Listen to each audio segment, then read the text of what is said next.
Awesome.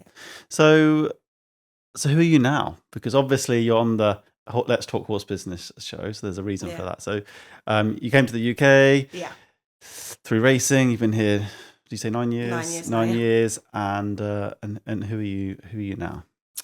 A completely different person, of course. When I came over, I was very young and very inexperienced with life, and I thought I knew it all and seen it all, and of course, I didn't have a clue what was, going to happen. I think your 20s are so important, developing as a person, and yeah, I started off as a full-time rider in the UK for a trainer Newmarket, and then actually left to go to Australia. I went over there for 6 months the first time. The second time, I think I went for 2 months.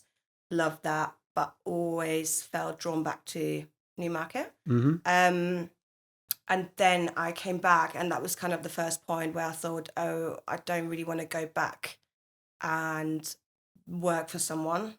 So I had the first initial thought process of, oh, I would quite like to be my own boss. So I went freelance, which was really interesting for me as a person because I worked freelance for, I think, 3 years, perhaps 4, and worked like a dog. I mean, I was the first one out in the morning on the horses and the last one to go home. I think my worst days, I'd be up from 3:30 in the morning and I'd come home 10 o'clock at night. I earned a lot of money, absolutely loved it, but Yeah. obviously took a massive toll on my physical and my mental health. Yeah. Which I couldn't see at the time, but looking back, I'm proud of myself that I've done that, but also I had to learn it the hard way. Yes. It's not sustainable. So, but I got a good feeling of what it's like setting your own hours. If you have a day off, you don't get paid. Time is everything. It's really important. And yeah, so I was freelance for, like I said, 4 years, and then I, by complete accident, got involved in the fashion industry. So I got approached by one of the photographers while riding out, and at the time I was working, obviously in racing as a rider, but also had a little side hustle for a racewear brand that were based in Hong Kong. So I sold a lot for them. They had no market in the UK or in Europe at all. And it was from ordering, 5 products to ordering 150, 200 a month and actually selling them. So it got busy really quickly, and I realized, oh, I'm not too bad at this, and this is quite fun. Build a really good clientele for this brand. And like I said, this photographer approached me, who I knew quite well, and said, why are you doing it for another brand? Why are you not doing it for yourself? And I was like, all I know is horses. I can't do this by myself. Where do I start? And we had a meeting. He said, meet me later, we have a coffee. And he sat down with me, and I'm very grateful for him because he wrote down step by step, do this, do that, get an accountant, get your website going, have a good support team. You know what you like, you know what you want, you know what people like, racewear wise, clothing wise, and just go for it. And I did. And yeah, it changed everything.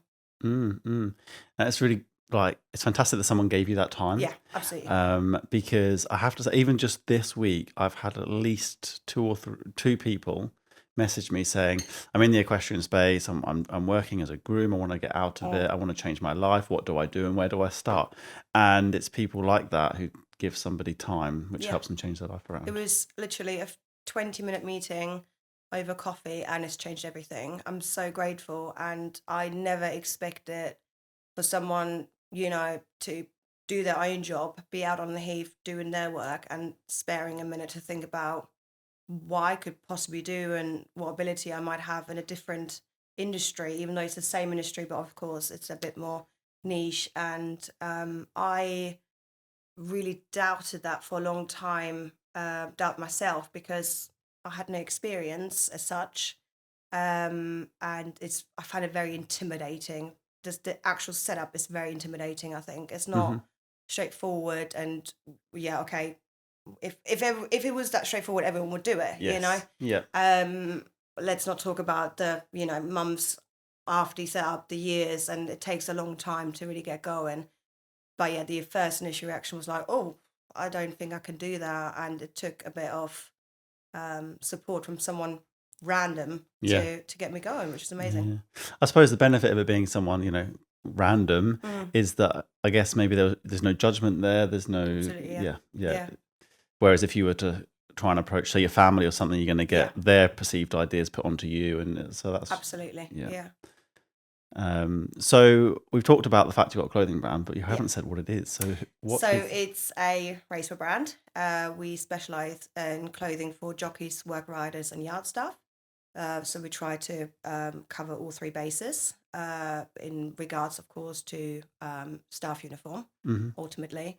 So we do anything from trousers to base layers, racing breeches, racing tops, caps, beanies, belts, jackets, you name it. So we have a certain amount of products that are sold on the website, and then we also offer customized staff uniform for trainers, which is picking up now, which is amazing. Okay, fantastic. And do you have a store, or is it it's an online business? It's all online. Okay. And I think at the moment that works really well for me. Where we are is just really picking up now. So having that other commitment and the other financial commitment to open up a store as a one-man show is enough already as it is. So, maybe for the future, but that's something to think about. Okay, awesome. So if someone's looking for some racewear or any sort of equestrian wear that you would provide, why would they come to you? Right. So there's obviously quite a lot of competition. Like I said, I think the racewear industry in regards to clothing is very niche. So you have, compared to the normal horse industry where you have 50 different companies that sell the same breeches, the same base layers, and just bang their name on it. Yeah. We are very modern. We're very young. I'm very involved with my customers. I've made a lot of friends through customers. I think that's really important. So we're really approachable. Of course, high quality products, and we try to be as affordable as we can. So we're beating actually a lot of the competitors in price. In price, okay. Is there something that you have to do specifically to do that? Is it the where or how you manufacture? Or is it anything particular? Of course, like choosing a good manufacturer comes with a price. Yeah. I'm very lucky. I've got two main manufacturers who I've worked with from the beginning, who I can contact 24/7. It's more like a friendship base kind of communication with them, and a lot of it's based on trust and respect, and we work close together with everything. So when it comes to pricing your products, Yeah. how do you manage achieving the right price? Because you've got competitors to compare against. You've got the quality of your products and your manufacturing and what country or wherever it's coming from. How do you navigate that? I research. So I generally always 100% buy from other brands. I compare their products to mine. It's obviously interesting for me to see packaging. How do they ship it? What comes extra in the order?